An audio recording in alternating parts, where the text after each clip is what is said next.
Good morning, students. How are you? So, today we will see your new chapter Motion in a Plane. Yesterday, you saw the chapter Motion in One Dimension. Motion in one dimension means you are going in only one direction. आप x direction में जा रहे हो तो motion in direction.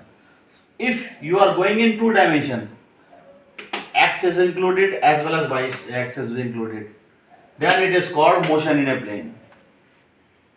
Before starting this chapter, we should understand what is scalar, what is vector, which I think I have already told to you.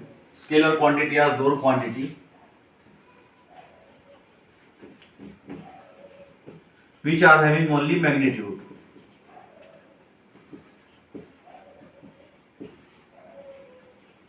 And vector is which are having magnitude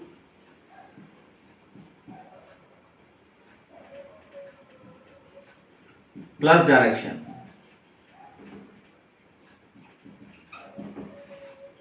अभी क्या है, vector को थोड़ा समझने के लिए आपको समझना पड़ेगा, यू हैव टू अंडरस्टैंड कि अगर मैं वेलोसिटी को वेक्टर के रूप में शो कर रहा हूं तो मुझे इसके ऊपर एक एरो का निशान दिखाना पड़ेगा.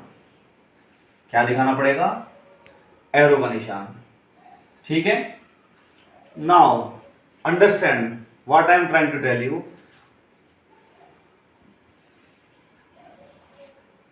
Suppose this is x axis and this is y axis. Ram is standing here, or you can say a man is standing here. That is denoted by vector a. अब हम देख लेते हैं वेक्टर a के क्या हैं, इसको कैसे तुम रिप्रेजेंट कर सकते हो. अगर मैं इसके कोऑर्डिनेट देखूं, x एक्सिस पे कोऑर्डिनेट मान लो इसके 1 हो गया, y एक्सिस पे हो गया 3, उसका कोऑर्डिनेट कहलाएगा 1,3. अगर मैं इसको x मान लूं, इसको y मान लूं, इसको हम कह देंगे x, y. और इसको रिप्रेजेंट कैसे करते हैं? बड़ा सिंपल है. सबसे पहले तो आपको एक कॉन्सेप्ट समझना पड़ेगा, यूनिट वेक्टर. x की डायरेक्शन में हम एक यूनिट वेक्टर ले सकते हैं, that is denoted by the i. How it is denoted by I. And y की डायरेक्शन में एक यूनिट वेक्टर ले सकते हैं j. तो suppose somebody asks to you what is unit vector. Unit vector having unit magnitude. इसका magnitude कितना होता है? यूनिट का मतलब 1. And showing the direction. ये क्या दिखाता है? डायरेक्शन दिखाता है. I किसकी डायरेक्शन दिखा रहा है? x एक्सिस की. j किसकी दिखा रहा है? y एक्सिस की डायरेक्शन. तो आप वेक्टर को किस तरह से लिख सकते हो? थोड़ा सा लिखना सीख लो. A इक्वल्स टू एक्स आई, ऊपर कैप जरूर लगानी है और वेक्टर लिखना जरूरी है क्योंकि A is a vector quantity, plus y j. तो मैं दोबारा से रिपीट करता हूं, i is a unit vector. ये एक यूनिट वेक्टर है. विच आर, यूनिट वेक्टर की डेफिनेशन क्या है? Which is having unit magnitude. Magnitude कितना हो गया? Unit once. And it gives only direction. In the similar way vector j, unit vector j, ठीक है, इसका मैग्नीट्यूड कितना है? Unity 1. It gives only direction. तो फाइनली किसी भी वेक्टर को आप इस तरीके से लिख सकते हो, एक्स आई प्लस वाई जे. अगर ये 3 डायमेंशन में होता तो हम इसको लिख देते हैं जेड के. ठीक है. अब देखते हैं, हमने दूसरा वेक्टर ले लिया, वेक्टर बी. अब इसके कोऑर्डिनेट मान लो तुम x1 y1 होंगे. x1 y1 z1 लिख लिया आपने, और इसके कोऑर्डिनेट हो गए x2 y2. तो हम वेक्टर बी को कैसे रिप्रेजेंट कर सकते हैं? x2i plus y2j plus z2k. अगर z एक्सिस है तो अभी तो मैं लिया नहीं है क्योंकि मैं मोशन इन ए प्लेन आपको कंसीडर कर रहा हूं, तो आप बस इतना ही समझ लो. ठीक है. सो फार एज कंसर्न आपको समझ में आ रहा होगा, किसी भी वेक्टर को हम जो है एरो लगा के डिनोट कर सकते हैं.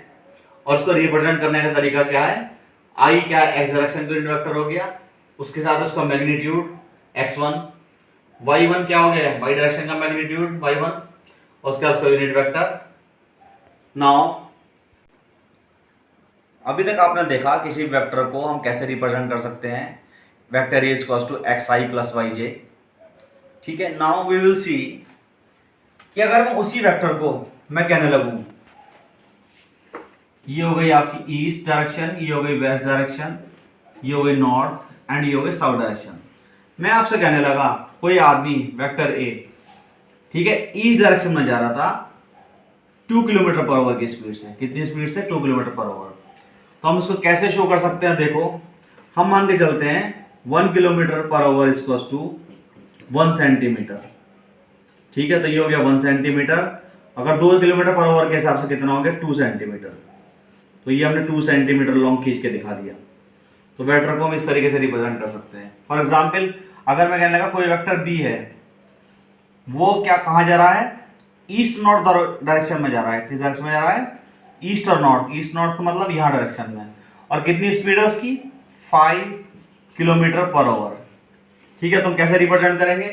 डायरेक्शन यही रखेंगे तो ये ऐसे हो जाएगा 1 2 3 4 एंड 5। ठीक है, 1 2 3 4 5। ठीक है, तो ये 5 सेंटीमीटर का अपना स्केल हो गया। हमने स्केल क्या लिया? 1 centimetre equals to 1 kilometre per hour. तो हम वेक्टर को, किसी भी वेक्टर को हम जो है इस तरीके से रिप्रेजेंट भी कर सकते हैं। Okay, now some theoretical portion is starting. कुछ थ्योरेटिकल पोर्शन में स्टार्ट करने जा रहा हूं। ये आपको अंडरस्टैंड भी करना है और ये आपको याद भी करना है, क्योंकि पेपर्स में पूछा जाता है। First is that null vector.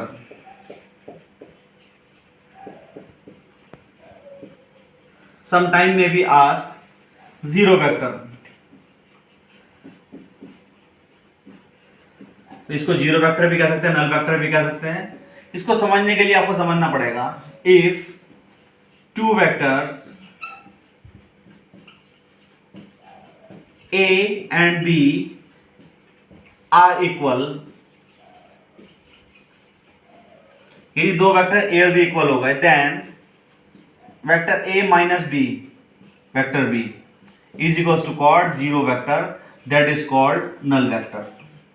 यदि दो वेक्टर ए और बी आपस में बराबर हो और उनको सब्ट्रैक्ट करें, जो वेक्टर निकल के आता है that is called null vector. तो नल वेक्टर की क्या खासियत है? इट हैज जीरो मैग्नीट्यूड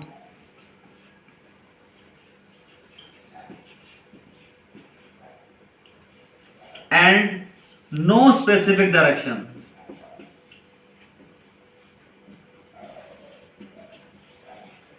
अगर किसी ने कह दिया नल वेक्टर तो आप जस्टिफाई नहीं कर सकते, ठीक है, कि ये इसकी कोई स्पेसिफिक डायरेक्शन। ये इंपॉर्टेंट, थोड़ा याद रखने वाली बात भी है कि नल वेक्टर में मैग्नीट्यूड तो जीरो में समझ में आ रहा है, लेकिन डायरेक्शन नहीं हम जस्टिफाई कर सकते। ठीक है, वो डिपेंड करेगा किस वेक्टर का मैग्नीट्यूड ज्यादा है। अगर मैं इसको ले लूँ 5, इसको ले लूँ 2, तो डायरेक्शन किसकी मानी जाएगी? भैया ए की डायरेक्शन में जा रहा है। लेकिन अगर मैं इसको जस्ट अपोजिट कर दूं, इसको ले लूँ 2, इसको ले लूँ 5, फिर डायरेक्शन अपोजिट हो जाएगी। ठीक है, तो मैं ये कहना चाहता हूं कि नो स्पेसिफिक डायरेक्शन। अगर मैं इसको 3 ले लूँ, उसको 3 ले लूँ, तो वी कैन नॉट जस्टिफाई क्या डायरेक्शन है। तो that is a null vector. If somebody asked to you and it will be asked in your paper, what is null vector? A null vector is a vector which is having zero magnitude and no specific direction. Now we will see some properties of null vector. तो properties थोड़ा देख लेते हैं। Property number first, if we add any vector which are having finite value with unit vector, then we will get the same vector. यदि किसी vector को हम null vector से साथ ऐड करते हैं तो फाइनली में एज इट इज वो वाला वेक्टर मिल जाता है। Number 2, if we multiply any जो है finite number with zero vector null vector, then we will get zero vector। भाई ये कॉमन सेंस की बात है भी, जीरो में किसी भी चीज की मल्टीप्लाई करोगे तो क्या मिलेगा? Zero. Now point number 3, if we will add by zero with any vector, ठीक है, then we will get zero vector। यदि हम जीरो को किसी भी एक वेक्टर से मल्टीप्लाई करेंगे, then again we will find zero vector. तो ये 3 प्रॉपर्टीज हैं इसकी। तो क्वेश्चन में भी ask in such a way, what do you mean by null vector? Explain the properties of null vector. Now we will see addition of vector. First we will see addition of two vector. Then we will see addition of two or more than two vector. हम दो vector को कैसे add कर सकते हैं? For example ये हो गया आपका वेक्टर ए, ये था मान लो एक डायरेक्शन में, और वेक्टर बी कोई डायरेक्शन बना रहा था आपका यहां से थीटा एंगल पे ऐसे, ठीक है। तो फाइनली आप दो वेक्टर कैसे ऐड कर सकते हो? इसके टेल से वेक्टर बी के टेल को यहां मिला दो, ठीक है। इसको लिख लो वेक्टर बी, और इन दोनों का रिजल्टेंट हो जाएगा vector R is equal to vector A plus vector B. कितना सिंपल है। यहां से ये कितना एंगल बना रहा है? थीटा, ठीक है। Addition of two vector. अब you have to understand, suppose this is vector B and this is vector A. हमने उल्टा कर लिया, पहले बी को पहले ले रहे हैं अब हम, फिर उसके बाद ए को ले रहे हैं, ठीक है। अब बीच में एंगल कितना है आपका? थीटा, ठीक है। तो अगर हम ये देखेंगे तो रिजल्टेंट आ जाएगा इसका r is equal to B plus A. तो फाइनली क्या है, चाहे आप a को b में जोड़ो, वेक्टर a को b में, चाहे आप वेक्टर b को a में जोड़ो, आपको दोनों केसों में कैसा मिलेगा? सेम रिजल्ट मिलेगा। तो we can say vector a plus B is equal to vector b plus a। इस तरह की प्रॉपर्टी कहते हैं कॉम्यूटेटिव प्रॉपर्टी।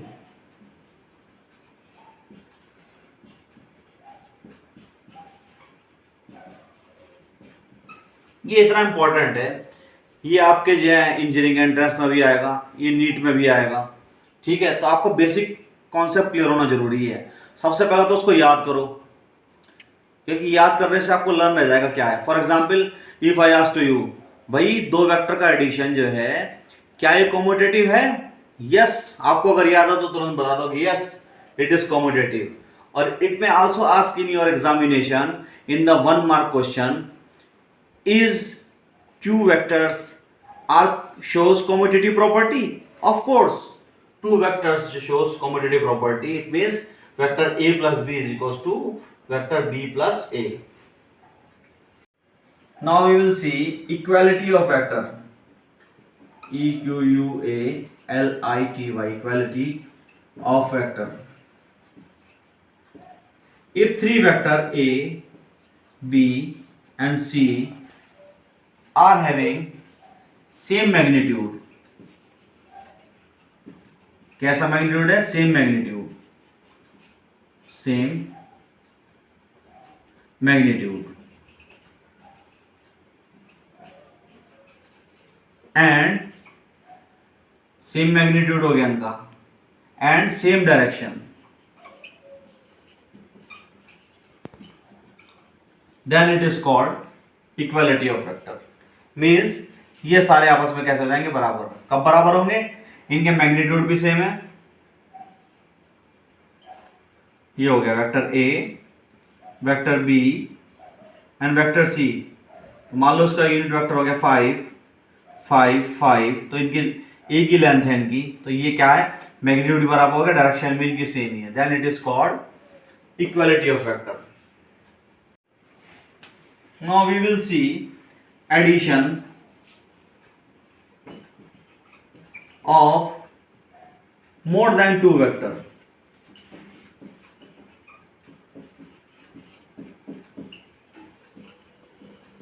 इसको समझने के लिए आपको एक बेसिक कॉन्सेप्ट समझना पड़ेगा। ये तो है महेंद्र सिंह धोनी। महेंद्र सिंह धोनी को जो है उसकी मम्मी ने बाल पकड़ के खींच लिया, यहां से फोर्स लगा दिया, ठीक है। यहां से जो है उसके पापा ने इसको जो है बाल पकड़ के खींच लिया, और यहां से उसके जो है बाबूजी ने बाल पकड़ के खींच लिया, वेक्टर सी ने। तो फाइनली कहां जाएगा वो? जो फोर्स ज्यादा लगाएगा उस साइड में चला जाएगा। फॉर एग्जाम्पल मम्मी ने अगर दोनों बाल पकड़ के खींच लिए, वो ज्यादा जान लगा दी, तो इधर कोई जाने लगेगा कहीं को। हम ये नहीं कह सकते कि इसी पर्टिकुलर डायरेक्शन में जाएगा, हो सकता है इसी डायरेक्शन में जाए, रिजल्टेंट वेक्टर ये ऐसे बन जाएगा are. So finally we can denote by R vector A plus vector B plus vector C. You can add more than 2 vector by the similar way. इसी तरीके से जोड़ सकते हो. For example, यहां से मैंने लगाया फोर्स F1 10 न्यूटन, यहां से भी मैंने फोर्स लगाया F2 5 न्यूटन, और यहां से भी मैंने फोर्स लगाया F3 2 न्यूटन. तो फाइनली जरा 10 की तरफ कोई जाता हुआ दिखाई देगा कहीं को, हो सकता है इधर को जाए, हो सकता है इधर को निकल जाए. ठीक है, तो ये रिजल्टेंट वेक्टर R बनेगा. तो कैसे बनेगा? Vector R is equals to F1 plus F2 plus F3. Today you have to see this video again and again and understand the concept and note it down from the notes which I will give to you.